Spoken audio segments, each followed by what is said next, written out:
अस्सलाम वालेकुम स्टूडेंट्स, हम बात करने जा रहे हैं 11th सेल्फ रेगुलेटरी मॉडल की। हम डिटेल में डिस्कस करेंगे इस मॉडल को। ये मॉडल क्या होता है, इसके 5 डायमेंशंस क्या होते हैं, इसके 3 स्टेजेस क्या होते हैं, इनको हम डिटेल में डिस्कस करेंगे इस लेक्चर में। एंड इट्स एडवांटेजेस के वो क्या होते हैं, ठीक है, इन सब चीज़ों को हम डिटेल में डिस्कस करेंगे। So let start. First of all हमारे पास 11th सेल्फ रेगुलेटरी मॉडल क्या होता है। तो model, it's the model in the way in which our understanding of health or our beliefs about illness guides our response to illness summarized in self-regulatory model. ठीक है, first of all S stands for self, R stands for regulatory and M stands for model.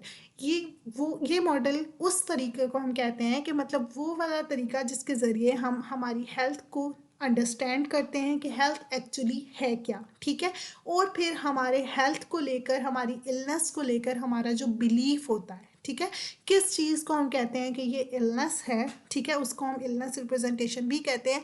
ये दोनों चीज़ें कि हम health को समझते क्या है, ठीक है, हमारी क्या अंडरस्टैंडिंग है, हमारे लिए हेल्थ का मीनिंग क्या है, ठीक है, इलनेस का क्या मीनिंग है, इलनेस के बारे में हमारा क्या बिलीफ है, ये दोनों चीज़ें इन्फ्लुएंस कर रही होती हैं हमारे बिहेवियर को और रिस्पॉन्स टू इलनेस, ठीक है, कि अगर कोई हमें बीमारी होगी तो हम उसको लेकर क्या क्या रिस्पॉन्स देंगे। इसमें ये दोनों फैक्टर्स रोल प्ले कर रहे होते हैं, हमारी अंडरस्टैंडिंग ऑफ हेल्थ और हमारे बिलीव्स अबाउट इलनेस, ठीक है। इस चीज़ को समराइज किया गया सेल्फ रेगुलेटरी मॉडल में, ठीक है। अकॉर्डिंग टू दिस मॉडल हम जिस तरह से कोई भी प्रॉब्लम्स को लेकर डील करते हैं हमारी ज़िंदगी में, अगर कोई भी प्रॉब्लम आए और उसको हम किस तरह से उसे डील करेंगे, कोप अप करेंगे, उससे बाहर निकलेंगे, एज इट इज़ बिल्कुल हम उसी तरह से इलनेस के साथ डील करते हैं कि जब हमें कोई बीमारी होती है तो हम उसमें भी उसी तरह से डील करते हैं जिस तरह अगर कोई हमें प्रॉब्लम आए हमारी लाइफ में तो हम जैसे डील करते हैं, ठीक है।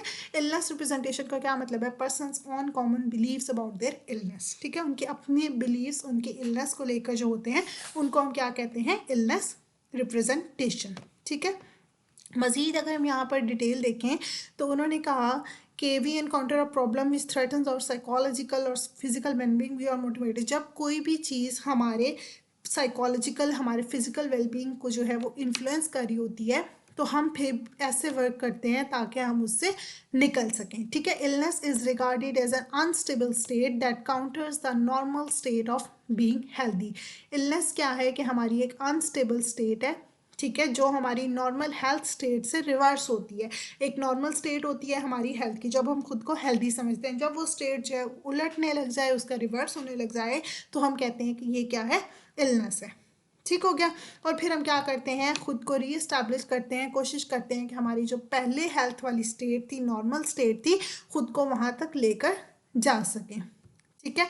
अब ये लेवेंथन्स और कोलीग्स ने क्या किया था, इन्होंने रिप्रेजेंट किया था 5 डायमेंशंस को, ठीक है। इन्होंने कहा था कि जो इलनेस रिप्रेजेंटेशन है वो हमें क्या करती है, 5 डायमेंशंस देती है जिनके ज़रिए हम कोप अप कर सकते हैं और अंडरस्टैंड कर सकते हैं इलनेस को। कोई भी बीमारी अगर होती है हमें तो हम उसको अंडरस्टैंड किस तरह से करते हैं कि ये बीमारी है, ठीक है, और फिर हम उससे निकलते कैसे हैं, उससे कोप अप कैसे करते हैं, उससे डील कैसे करते हैं, उसमें रोल प्ले करते हैं ये 5 डायमेंशंस, ठीक है। First of all identity. Identity क्या है, a label given to the illness, ठीक है। आप किसी भी इलनेस को जो लेबल देते हैं उसको हम क्या कहते हैं, आइडेंटिटी, ठीक है। आप, सिंपल सी बात है कि जो हम डायग्नोस करते हैं, एक तो हम या तो हम खुद से जो नाम दे देते हैं या फिर डॉक्टर ने जो डायग्नोसिस दिया हुआ है किसी भी बीमारी को, जब हम उसको नाम देते हैं हम उसको आइडेंटिफाई करते हैं कि हाँ जी ये मुझे ये बीमारी हो चुकी है, ठीक हो गया।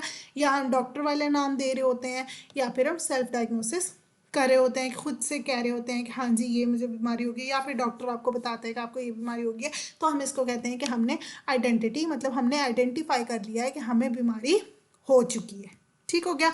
अब ये इस तरह से हो सकता है कि आप जब उठें तो आप सर में दर्द आपके फील हो रहा है, ठीक है, कि आपका गला खुश्क हो रहा है, आपके नेक में पेन हो रहा है, आप लैक ऑफ एनर्जी फील कर रहे हैं, तो इससे ये भी हो सकता है कि आपको फ्लू हो, आपको कोल्ड हो, आप हैंगओवर फील कर रहे हो, ठीक है। तो अब ये आपको ये सारे सिम्टम्स पहले शो हो रहे थे, उससे आपको ये पता चल गया, सपोज हम बात कर लेते हैं कोल्ड की, ठीक है, ये सारे सिम्टम्स शो हो रहे थे जिससे उस शख्स ने आइडेंटिफाई कर लिया कि उसको क्या है, बुखार हो रहा है, ठीक हो गया, कोल्ड हो रहा है, तो ये आइडेंटिटी हो गई डिजीज़ की। उसके बाद परसीव्ड कॉज पे जाते हैं हम ये देखते हैं this refers to our believes about what may have cause the illness. ठीक है, ये हमारे बिलीफ होते हैं कि अगर जो बीमारी हमें हुई है वो किस वजह से हुई होगी। ठीक है, हम उस बारे में सोचते हैं कि हमें ये बीमारी क्यों हुई है। ये हो सकता है कि कोल्ड इसलिए हुआ क्योंकि वो जो कोई और बीमार पर्सन था जिसके साथ वो उसने टाइम स्पेंड किया, ठीक है, एक्सपोजर हुआ उसके साथ, जिसकी वजह से बुखार इसको भी हो गया। ठीक है, एक्सटर्नल एट्रीब्यूशन है कि मतलब हम दूसरे लोगों को, इन्वायरमेंट को एट्रीब्यूट करते हैं कि उनकी वजह से हमें प्रॉब्लम हुआ। ठीक है, एक्सटर्नल है इस वजह से क्योंकि उसने कहा कि शायद किसी और इल पर्सन से उसका एक्सपोजर था, इसकी वजह से उसको कोल्ड हो गया। ठीक है, या फिर उसने नेगेटिव हेल्थ बिहेवियर लिए थे, उसने हो सकता है गर्म कपड़े ना पहने हो और बाहर सर्दी हो। ठीक है, तो इस वजह से उसको हो सकता है उसने लास्ट नाइट जो है बहुत ज़्यादा ड्रिंकिंग की थी तो उससे उसको हो गया। तो इस तरह से अब वो कॉज के बारे में सोचेगा कि मुझे ये बीमारी हुई क्यों। पहले उसको पता चल गया कि मुझे बीमारी हो गई है, मुझे कोल्ड हो गया, फिर वो सोचेगा कि मुझे ये क्यों हुई है, इसका क्या कॉज मुमकिन है। ठीक हो गया, कॉज जो है वो हमारे एक्सपीरियंस से भी हम डिटरमाइन करते हैं। लास्ट टाइम सपोज हमें बुखार इस वजह से हुआ था कि हमने जो है वो बारिश में बाहर गए थे। ठीक है, घर से बाहर गए थे बारिश में, तो इस वजह से हुआ। तो इस बार भी हम पहले यही सोचेंगे कि कल रात बारिश हो रही थी जब मैं बाहर गया। तो इस तरह से आपके एक्सपीरियंस भी डिटरमाइन कर रहे होते हैं कॉज को। ठीक है, उसके बाद आती है टाइमलाइन। टाइमलाइन भी इन्फ्लुएंस कर रही होती है। क्यों, हम देखते हैं कि हाउ लॉन्ग वी थिंक और इलनेस विल लॉस्ट, कि हमारी ये बीमारी कितना अर्सा चलेगी। ठीक है, ये हमारे प्रीवियस पे वो उस पर भी हो सकता है। सपोज हमें लास्ट टाइम पे जब कोल्ड हुआ था वो खुद ही 2-3 दिन में ठीक हो गया था। ठीक है, तो इस बार भी हमें यही होगा कि 2-3 दिन में खुद ही ठीक हो जाना है, तो इसलिए हमें ज़्यादा टेंशन भी नहीं होगी। लेकिन अगर वो लास्ट टाइम जब हुआ था तो पूरा महीना चला था जब आपने अच्छे से उसको ट्रीट नहीं किया था, तो इसलिए भी आप फिर फोकस करेंगे कि मुझे इसको देखना पड़ेगा। ठीक है, मतलब ट्रीट करना चाहिए। तो इस तरह ये हाउ लॉन्ग वी थिंक और इलनेस विल लॉस्ट के इसकी टाइमलाइन कितनी है। ठीक है, ये कितना अर्सा चलेगी, हम इस बारे में सोचते हैं। इसके बाद ठीक है, कॉज को देखने के बाद उसके बाद कॉन्सिक्वेंसेस, हम ये देखेंगे कि ये बीमारी हमारे लिए कोई रिजल्ट कर भी रही है, कोई ये हमारे लिए मुश्किल है भी या नहीं है। ठीक है, हम इस चीज़ पे फोकस करेंगे। अगर वो बीमारी का हमारी ज़िंदगी में कोई ख़ास इफेक्ट नहीं हो रहा, हमें कोई ख़ास या हमारी लाइफ पे इम्पेक्ट नहीं कर रही है, तो हमें ज़्यादा टेंशन नहीं होगी। सपोज उसको हल्का सा बुखार हुआ है, जो उसको पता है वो खुद ब खुद ठीक हो जाना है। फ्लू हुआ है उसको, ठीक है, रुमाल यूज़ कर लेगा, टिश्यू ले लेगा, बस ठीक है, और वो काम पे अपना डेली रूटीन लाइफ चलती रहेगी उसकी, तो उसको ज़्यादा टेंशन नहीं होगी। लेकिन अगर वो फ्लू इतना स्वेयर हो गया है, उसको कोल्ड हो गया और वो घर से बाहर नहीं निकल पा रहा है, उसकी बॉडी में बहुत ज़्यादा शिवरिंग हो रही है, बहुत कुछ वो फील कर रहा है, तो वो पेन फील कर रहा है, डिसेबिलिटी फील कर रहा है, तो फिर वो उस पर फोकस करेगा। ठीक है, तो कॉन्सिक्वेंसेज के उस बीमारी से आपकी लाइफ में कोई फ़र्क पड़ भी रहा है या नहीं पड़ रहा है, ये भी बहुत ज़्यादा अफेक्ट कर रहे होते हैं आपके बिहेवियर को। ठीक है, तो यहाँ पर हम कॉन्सिक्वेंसेज के बारे में सोचते हैं और फिर हम देखते हैं क्योरेबिलिटी एंड क्योरेबिलिटी, कंट्रोलेबिलिटी, कि आइदर जो डिजीज़ हुई है वो आपके इख्तियार में है उसको क्योर करना। ठीक है, वो बीमारी क्योर हो भी सकती है या नहीं हो सकती है। ठीक है, वो ट्रीट हो भी सकती है या नहीं हो सकती है, वो कंट्रोलेबल है या नहीं है। अगर वो बीमारी कंट्रोलेबल ही नहीं है, वो खुद ब खुद हुई है, खुद ब खुद ही ख़त्म हो जाती है हर बार, तो वो आपको ज़्यादा नहीं, आप उसको क्योर करने की कोशिश करेंगे। लेकिन अगर आपको पता है कि आप उसको क्योर कर सकते हैं, ठीक है, तो फिर वो भी इस बारे में इन्फ्लुएंस होगा कि आप हेल्थ बिहेवियर अडॉप्ट करेंगे। ठीक है, तो ये क्योरेबिलिटी एंड कंट्रोलेबिलिटी भी इन्वॉल्व होती है। ये होते हैं 5 डायमेंशंस जो कि हमारे बिहेवियर को इन्फ्लुएंस कर रहे होते हैं। जब हमें कोई बीमारी होती है तो हम इनके बारे में सोच रहे होते हैं। ठीक है, फिर आते हैं 3 स्टेजेस ऑफ SRM। हमारे इस मॉडल के 3 स्टेजेस होते हैं।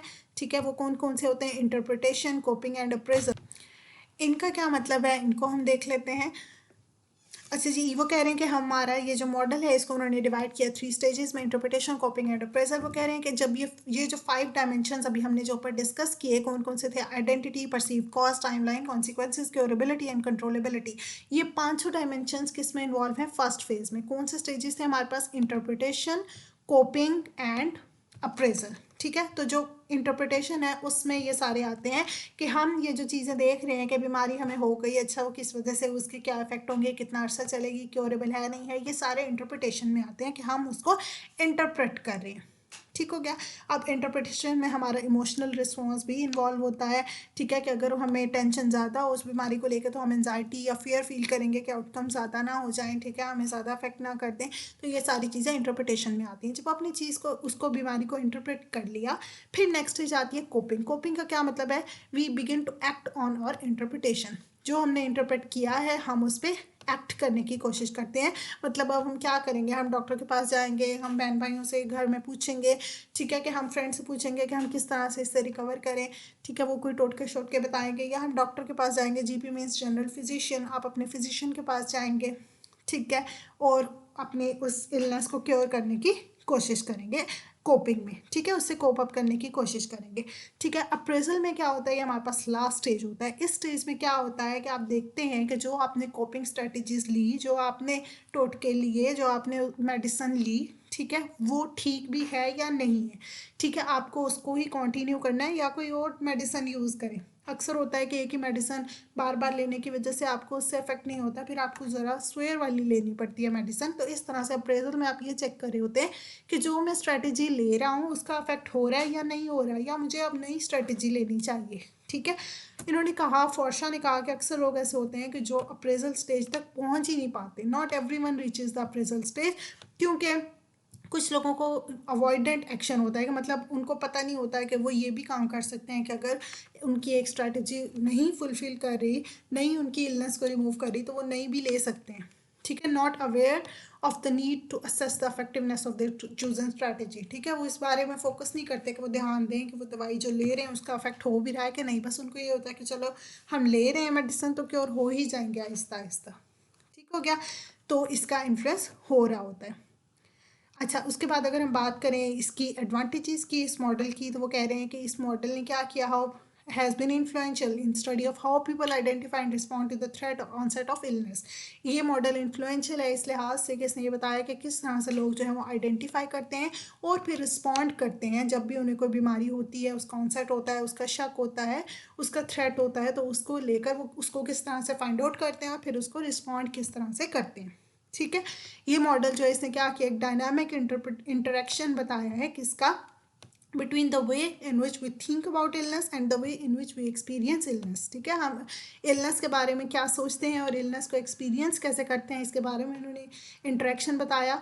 और इसने इंटरेक्शन बताया और ability to cope up with illness के हम किस तरह से कोई इलनेस जो है उससे कोप अप कर रहे होते हैं। इसने एक फ्रेमवर्क दिया है हमें, एक प्रोवाइड किया है फ्रेमवर्क, ताकि हम ये समझ सकें कि किस तरह से इंडिविजुअल्स का रिएक्शन क्या होता है हेल्थ के थ्रेट्स को लेकर, और जो है इन्होंने एक्चुअल लाइफ थ्रेटनिंग में रिकवरी हम किस तरह से करते हैं किसी भी बीमारी में, इस सब में इन्होंने हमें हेल्प दी है, ठीक हो गई। ये थे इसके advantages and 3 stages: interpretation, coping, and appraisal with 5 dimensions: identity, perceived cost, timeline, consequences, curability and curability, ठीक होगा, कंट्रोलेबिलिटी। आई होप आपको अच्छी समझ आई होगी। Thank you so much and अल्लाह हाफिज़।